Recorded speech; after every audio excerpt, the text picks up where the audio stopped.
बाळ, फ्रीजमधून श्रीखंड काढ ना. आम्ही पूर्वी घरीच बनवायचो श्रीखंड. त्याची चवच वेगळी होती. आता काय सगळं रेडीमेड. आजी, हे श्रीखंड खाऊन बघ. आज तुझ्या आईनं घरीच बनवलं की काय? हे आहे गोकुळचं श्रीखंड. अगदी जिभेवर रेंगाळणार. जिभेवरच नाही तर मनावरही रेंगाळणार. गोकुळ श्रीखंड, मनावर रेंगाळणार. स्थानिक स्वराज्य संस्थांमध्ये महायुतीचाच भगवा फडकेल, खासदार धनंजय महाडिक.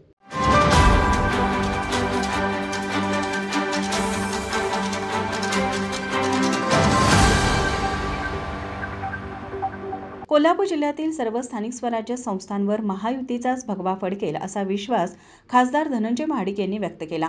नागदेववाडी परिसरात डॉक्टर बाबासाहेब आंबेडकर सामाजिक विकास योजनेअंतर्गत 85 लाख रुपये निधीतून उभारण्यात येणाऱ्या हायमस्ट सोलर लाईट प्रकल्पाच्या भूमिपूजन प्रसंगी ते बोलत होते. खासदार महाडिक यांच्या पुढाकाराने करवीर तालुक्यातील नागदेववाडीसाठी 85 लाखाचा निधी मंजूर झाला असून दत्तनगर व अर्चना पार्कसाठी 10 लाख, जय भवानी कॉलनीसाठी 20 लाख, शिवरत्न कॉलनीसाठी 10 लाख, जिल्हा परिषद कॉलनी व दत्त कॉलनीसाठी 15 लाख तर अन्य कॉलनीसाठी 30 लाखांचा निधी वितरित करण्यात आला आहे. यामध्ये एकूण 17 ठिकाणी हायमास्ट सोलर लाईट उभारण्यात येणार आहे. या कार्यक्रमात आमदार चंद्रदीप नरके, अर्चना चॅरिटेबल ट्रस्टचे अध्यक्ष राजेंद्र दिवसे, BK जाधव आदी मान्यवर उपस्थित होते. भूमिपूजन सोहळा जिल्हा परिषद कॉलनीतील नागेश्वर मंदिर परिसरात पार पडला.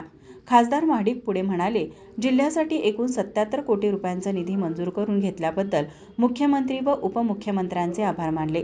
तसेच ही योजना केवळ घोषणांपुरती मर्यादित न ठेवता प्रत्यक्षात अंमलबजावणी करून दाखवल्याचा टोलाही त्यांनी विरोधकांना लगावला.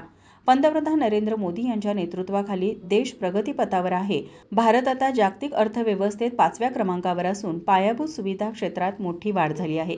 कोल्हापूर विमानतळासाठी 274 कोटी व रेल्वे स्टेशनसाठी 44 कोटी रुपयांचा निधी केंद्र सरकारकडून मंजूर झाल्याचंही त्यांनी सांगितलं. आमदार नरके यांनी खासदार महाडिक यांनी जिल्ह्याला दिलेल्या निधीबद्दल आभार मानले. आमदार नरके पुढे म्हणाले, युवा शक्ती व भाजपकडून लाभलेला पाठिंबा विकासासाठी वापरल्याचे नमूद करत महाडिक यांचे कार्य कौतुकास्पद असल्याचंही त्यांनी सांगितलं. कार्यक्रमानंतर खासदार महाडिक यांनी श्री नागेश्वर मंदिराला भेट दिली. तसेच जिल्हा परिषद कर्मचारी सहकारी गृहनिर्माण सोसायटीच्या कार्यालयाला भेट दिली.